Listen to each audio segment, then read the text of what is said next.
Hello student, welcome back to our YouTube channel Luminous Classes. Today I am going to discuss problem of electricity. आज हम लोग जो है अभी तक जो है इलेक्ट्रिसिटी में जितना भी टॉपिक पढ़ लिए हैं उससे रिलेटेड जो है प्रॉब्लम प्रैक्टिस करेंगे। यहाँ इलेक्ट्रिसिटी में हम लोग लगभग 80% सिलेबस हमारा इलेक्ट्रिसिटी का हो गया है। सिर्फ एक टॉपिक उसमें बचा हुआ है, heating effect of current and its application. तो पहले हम लोग जो है जितना अभी तक पढ़े हैं उससे रिलेटेड जो क्वेश्चन प्रैक्टिस कर लेते हैं। उसके बाद जो है हम लोग जो है फिर नेक्स्ट लेक्चर में जो है हीटिंग इफेक्ट ऑफ करंट को डील करेंगे।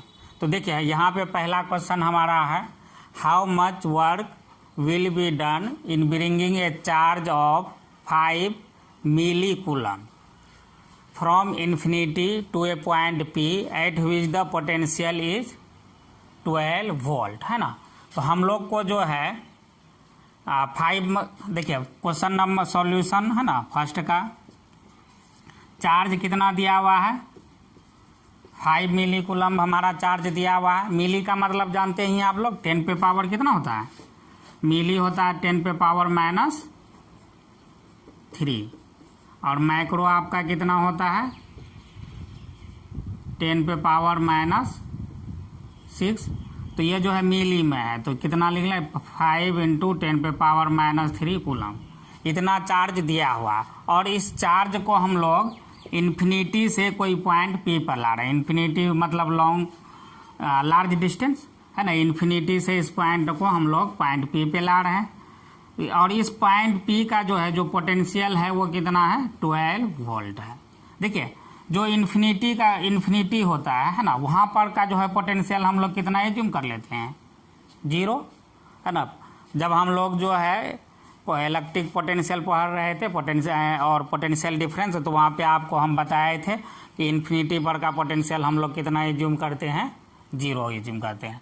तो अब कह रहा है कि वर्क कितना होगा, तो how much work will be done, यानी जो है इस चार्ज को, ये जो क्यू चार्ज है जिसका मैग्नीट्यूड है 5 × 10 पे पावर -3 कूलम, इसको इन्फिनिटी से पॉइंट पी तक लाने में हमको कितना एक्सटर्नल वर्क करना होगा, ये हमको निकालना है इस क्वेश्चन में। तो देखिए हम लोग क्या करेंगे, work external work done equal to क्या होता है Q × delta V. Delta V का मतलब चेंज इन पोटेंशियल डिफरेंस।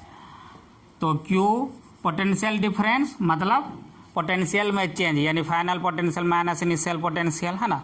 तो यहाँ पे जो है फाइनल पोटेंशियल क्या है, आपको फाइनली चार्ज कहाँ आ रहा है पॉइंट पी पे, इनिशियली चार्ज आपका कहाँ है इन्फिनिटी। तो फाइनल हम लोग वी पी माइनस क्या लिखेंगे वी एट इन्फिनिटी है ना। चार्ज को हम लोग कहाँ से ला रहे हैं इन्फिनिटी से यहाँ पे, तो फाइनली चार्ज यहाँ आ रहा था इसलिए final potential minus initial potential. और वी एट इन्फिनिटी वो आपका कितना है 0 और वी एट पी कितना है आपका 12 वोल्ट। तो सारा वैल्यू हम लोग पुट कर देते हैं, क्यू का वैल्यू पुट करते हैं, क्यू कितना है 5 × 10 पे पावर -3 और पोटेंशियल एट पॉइंट पी ये आपका कितना है 12 और इन्फिनिटी पे कितना होता है 0। तो यहाँ पे इसको हम लोग सॉल्व कर लें तो ये हो जाएगा 5 × 12 × 10 पे पावर -3 और वर्क का एसआई यूनिट क्या होता है जूल। तो ये हमारा किस में आ जाएगा जूल में। तो ये 12 × 5 = 60, तो ये 60 × 10 पे पावर -3 जूल, या इसको हम लोग ऐसे बोल सकते हैं 60 मिली जूल। 10 पे पावर -3 को हम लोग क्या बोलते हैं मिली। तो ये हमारा कितना जूल हो गया 60 मिली जूल, यानी इन्फिनिटी से यहाँ तक चार्ज को लाने में हमको कितना वर्क करना पड़ रहा है 60 मिली जूल। तो ये क्वेश्चन हमको लगा, आई होप कि आपको समझ में आ गया होगा। देखिए इसी में जो है क्वेश्चन जो है कैसे थोड़ा बहुत चेंज कर सकता है, वो आपको जो है इसी क्वेश्चन को जो है दूसरे तरह से भी पूछ सकता था, या सिमिलर टाइप का क्वेश्चन देखिए आपसे जो है राइज हो सकता, तो उसको कैसे बनाइएगा। ये क्वेश्चन तो आई होप आपको समझ में आ गया होगा। देखिए जैसे मान लीजिए आपको ये कह सकता है कोई चार्ज क्यू है और उसको जो है हम लोग किसी पॉइंट बी से ए पे ला रहे हैं ना। ये चार्ज क्यू है और इसको जो है बी से ए पे ला रहे हैं और इसका जो पोटेंशियल है वो है 50 वोल्ट है ना। और इसका जो पोटेंशियल है वो मान लेते हैं 10 वोल्ट है, और ये क्यू भी मान लेते हैं आपको दिया हुआ है 2 कूलम। तो कहेगा कि वर्क डन कितना करना पड़ेगा इस चार्ज पे, सो डैट कि ये चार्ज बी से ए तक आ जाए। तो उसके लिए आप लोग क्या कीजिएगा, work done Q into delta V के जगह क्या लिख लीजिएगा, V A minus V B. यहाँ सारा वैल्यू पुट कर दीजिएगा और जो आपका आंसर आएगा वही आपका हो जाएगा। तो अब हम लोग जो है नेक्स्ट क्वेश्चन पे आते हैं। तो हमारा नेक्स्ट क्वेश्चन क्या है, how many electrons are required to get 2 coulomb of negative charge. यानी जो है एक क्वेश्चन ये कह रहा है कि कितना इलेक्ट्रॉन जो है रिक्वायर्ड होगा 2 कूलम निगेटिव चार्ज बनाने के लिए। मान लीजिए कोई न्यूट्रल बॉडी है, जैसे हमारे हाथ में मार्कर है, ये आपका न्यूट्रल बॉडी है। इस न्यूट्रल बॉडी में जो है बॉडी पे हम जो है चाह रहे हैं कि 2 कूलम का जो है निगेटिव चार्ज इस पे आ जाए, है ना, 2 कूलम का निगेटिव चार्ज इस पे आ जाए। तो देखिए निगेटिव चार्ज बॉडी को, न्यूट्रल बॉडी को निगेटिव चार्ज बनाने के लिए हम लोग क्या करते हैं, इलेक्ट्रॉन इस पे लाते हैं। अगर पॉजिटिव चार्ज बनाना रहता तो क्या करते हैं, इससे इलेक्ट्रॉन को हम लोग रिमूव करते हैं। यानी डिफिशियंसी ऑफ इलेक्ट्रॉन आपका पॉजिटिव चार्ज है ना, और एक्सेस ऑफ एन इलेक्ट्रॉन आपका क्या होता है, निगेटिव चार्ज। हमको क्योंकि यहाँ क्वेश्चन में कहा निगेटिव चार्ज बनाना है, तो निगेटिव चार्ज बनाने के लिए हम लोग क्या करेंगे, इलेक्ट्रॉन को दूसरे जगह से इस बॉडी पे लाएंगे, है ना। तो कितना इलेक्ट्रॉन को इस बॉडी पे लाएंगे, नंबर ऑफ इलेक्ट्रॉन कितना होगा, सो डैट की जो है हमको कितना कूलम निगेटिव चार्ज मिले, 2 कूलम। तो देखिए इसको हम लोग कैसे बनाएंगे, Q इक्वल टू क्या होता है, NE। Q इक्वल टू होता है NE। तो N इक्वल टू क्या हो जाएगा, Q divided by E। Q कितना है, चार्ज कितना है हमारा 2, और E का वैल्यू कितना होता है 1.6 इंटू 10 पे पावर माइनस 19। और इसको हम लोग सॉल्व कर लें, तो ये सॉल्व कर लेंगे तो इतना को सॉल्व करते हैं, ये हमारा आता है 2 इंटू 6.25 इंटू 10 पे पावर 18 इलेक्ट्रॉन्स, 10 पे पावर 18 इलेक्ट्रॉन्स। या इसको और सॉल्व करके लिख दें, है ना, 12.5 इंटू 10 पे पावर 18 इलेक्ट्रॉन्स। यानी इतना इलेक्ट्रॉन किसी न्यूट्रल बॉडी में डाल देंगे तो वो बॉडी जो है 2 कूलम का निगेटिव चार्ज उस पर आ जाएगा। या इतना इलेक्ट्रॉन कोई, जैसे ये न्यूट्रल बॉडी है, इससे बाहर निकाल लें, रिमूव कर लें, तो इस बॉडी पे जो है 2 कूलम का पॉजिटिव चार्ज बन जाएगा। ये बॉडी, इस बॉडी पे जो है 2 कूलम का पॉजिटिव चार्ज आ जाएगा अगर इससे इलेक्ट्रॉन को हम लोग क्या कर लें, रिमूव कर लें। अब हम लोग आते हैं नेक्स्ट क्वेश्चन पे। तो नेक्स्ट क्वेश्चन हमारा है, calculate the current in a wire if 900 coulomb of charge passes through it, है ना। किसी वायर से 900 कूलम जो है चार्ज पास कर रहा है, कितना मिनट में, 10 मिनट में। तो यहाँ पे देखिए हमको टाइम दिया हुआ है, टाइम कितना दिया हुआ है, 10 मिनट।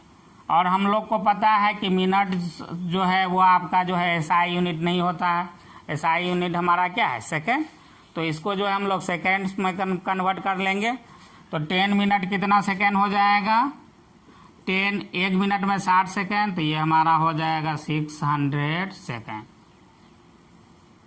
और देखिए चार्ज कितना दिया हुआ है, 900 कूलम। तो हम लोग जो है इलेक्ट्रिक करंट जब टॉपिक पढ़ रहे थे तो वहाँ देखे थे क्या आया था फॉर्मूला करंट का, I इक्वल टू क्या होता है, Q by T. I equal to हमारा क्या होता है, Q बाय टी। तो यहाँ Q कितना है 900, और हमारा टाइम कितना दिया हुआ है 600 सेकेंड, है ना। टाइम हमारा कितना दिया हुआ है 600 सेकेंड। तो इसको हम लोग सॉल्व कर लें, तो ये 0, ये 0, ये 0, ये 0, तो ये आ जाएगा। और ये जो हमारा 3 से कट जाएगा, 3 3 जा 9, और ये 3/2 एम्पियर। या इसको और सॉल्व कर लें तो ये हो जाएगा 1.5 एम्पियर। यानी किसी वायर से अगर 10 मिनट में 900 कूलम चार्ज जो है पास कर रहा है तो उसमें करंट कितना आ जाए, करंट का वैल्यू कितना हो जाएगा 1.5 एम्पियर। अब हम लोग नेक्स्ट क्वेश्चन पे आते हैं। तो देखिए हमारा नेक्स्ट क्वेश्चन है calculate the potential difference across each resistor in the circuit shown in figure, यानी क्वेश्चन नंबर 4।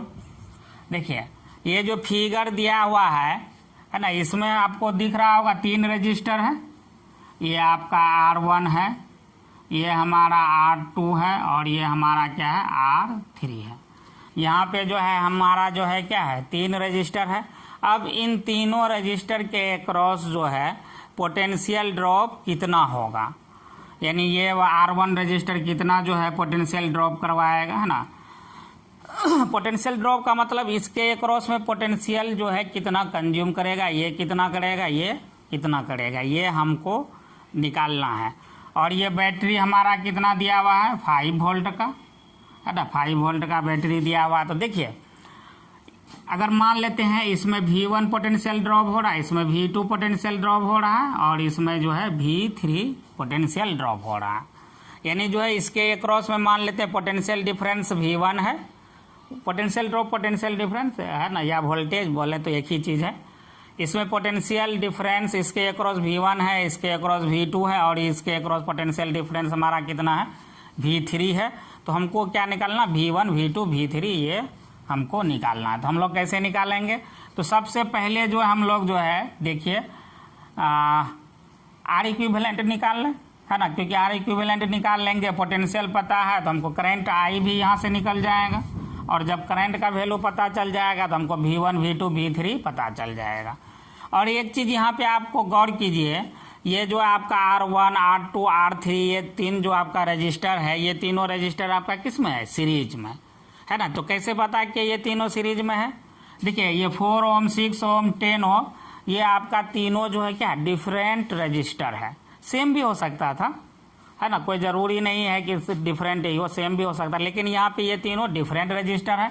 और फिर भी इसमें अगर हम करंट यहाँ पे आई आएगा तो इस ब्रांच में इस रजिस्टर के अक्रॉस भी करंट हमको कितना आई ही मिलेगा, इसके अक्रॉस भी करंट हमको कितना मिलेगा आई मिलेगा। रजिस्टर डिफरेंट है लेकिन करंट क्या है सेम है।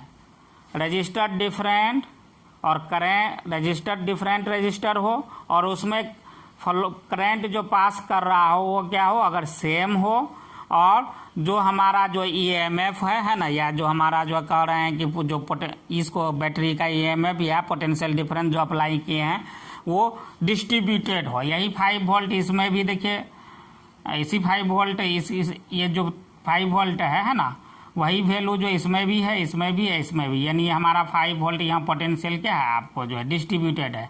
ये 5 वोल्ट किसी एक रजिस्टर के अक्रॉस नहीं है, वो तीनों को मिला के है ना। तो इस तरह के कम्बिनेशन को हम लोग क्या बोलते हैं सीरीज कम्बिनेशन। और सीरीज कम्बिनेशन में जो है हम लोग R इक्विवेलेंट कैसे निकालते हैं, R इक्विवेलेंट वहाँ पे क्या होता है जितना भी रजिस्टर होता है सारे रजिस्टर को हम लोग क्या कर देते हैं ऐड कर देते हैं। तो यहाँ पे R इक्विवेलेंट हमारा कितना हो जाएगा R1 + R2 + R3 और इसका वैल्यू कितना है देखिए 4 ओम + 6 ओम + 10 ओम। तो ये हमारा कितना हो गया 6 4 10 10 10 20 यानी 20 ओम। हमारा R इक्विवेलेंट कितना हो गया यहाँ पे 20 ओम। अब कह रहा है कि जो है कितना उससे करंट फ्लो ये V1 V2 V3 निकालना। तो हम उसके लिए क्या पहले क्या निकाल लें करंट निकाल लें। करंट I = हमारा क्या होता है V/R इक्विवेलेंट, है ना, V/R इक्विवेलेंट। तो V कितना है 5 और R इक्विवेलेंट हमारा कितना है 20। तो ये हो जाएगा 1/4 एम्पियर, है ना। ये हमारा करंट आ गया। अब हमको V1 निकालना। देखिए इससे करंट कितना पास हो रहा है 1/4 एम्पियर और R का वैल्यू कितना है रेजिस्टेंस का 4 ओम। तो V1 = हम लोग V = IR होता है ना, इस तरह से V1 = हम लोग क्या लिख सकते हैं I × R1। तो यहाँ से I कितना 1/4 और R1 भी कितना है 4। तो 4 कैंसिल हो जाएगा। तो V1 यहाँ से हमको कितना मिल गया 1 वोल्ट, है ना। तो V1 हमको आ गया 1 वोल्ट। अब हम लोग जो है V2 निकालें। तो देखिए V2 आपका कितना हो जाएगा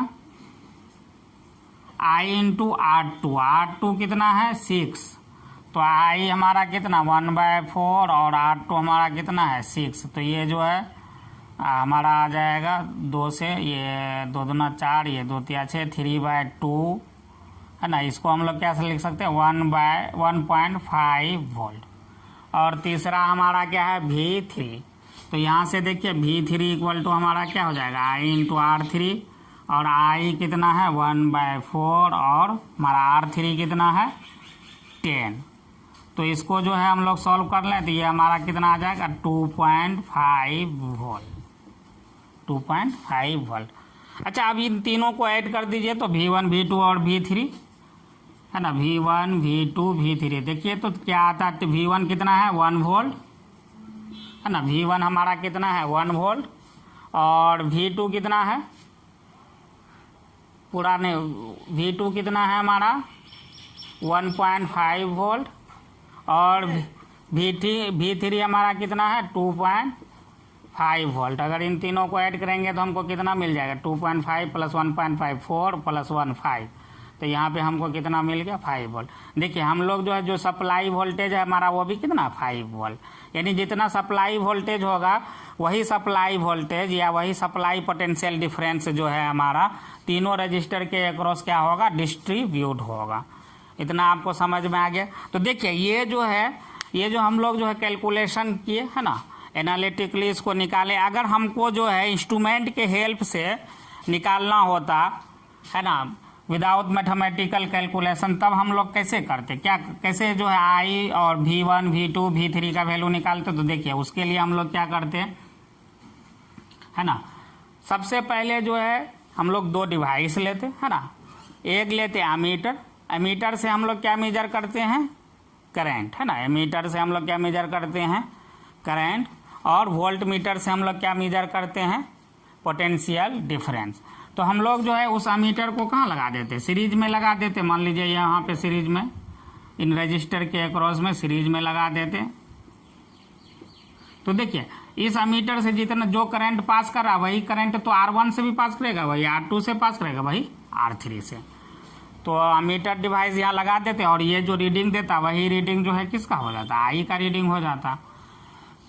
अब हमको V1 V2 V3 अगर निकालना हो तो उसके लिए हम लोग क्या करेंगे है ना, वोल्ट मीटर को प्रीवियस क्लास में बताए थे, वोल्ट मीटर को हम लोग क्या करते हैं जिस रजिस्टर के अक्रॉस पोटेंशियल डिफरेंस निकालना रहता है उस रजिस्टर के अक्रॉस जो है पैरेलल में हम लोग वोल्ट मीटर लगा देते हैं। इस तरह से पैरेलल में हम लोग वोल्ट मीटर लगा देंगे और ये वोल्ट मीटर जो रीडिंग देगा V1 वो वहाँ पे यहाँ पे हम लोग लिख देंगे। जैसे मान लीजिए ये रीडिंग हमको कितना मिल जाए 1/4 एम्पियर, और ये हमको कितना अभी निकाले थे ना। उसी तरह से V2 के अक्रॉस जब निकालना होगा तो ये वोल्ट मीटर को यहाँ से हटा के यहाँ पे लगा देंगे है ना, और V3 के अक्रॉस निकालना होगा तो ये वोल्ट मीटर को हम लोग जो है फिर यहाँ से हटा के यहाँ लगा देंगे, और डिस्प्ले में जो रीडिंग शो करेगा उस रीडिंग को हम लोग नोट कर लेंगे। वही हमारा क्या हो जाएगा V1 V2 और V3।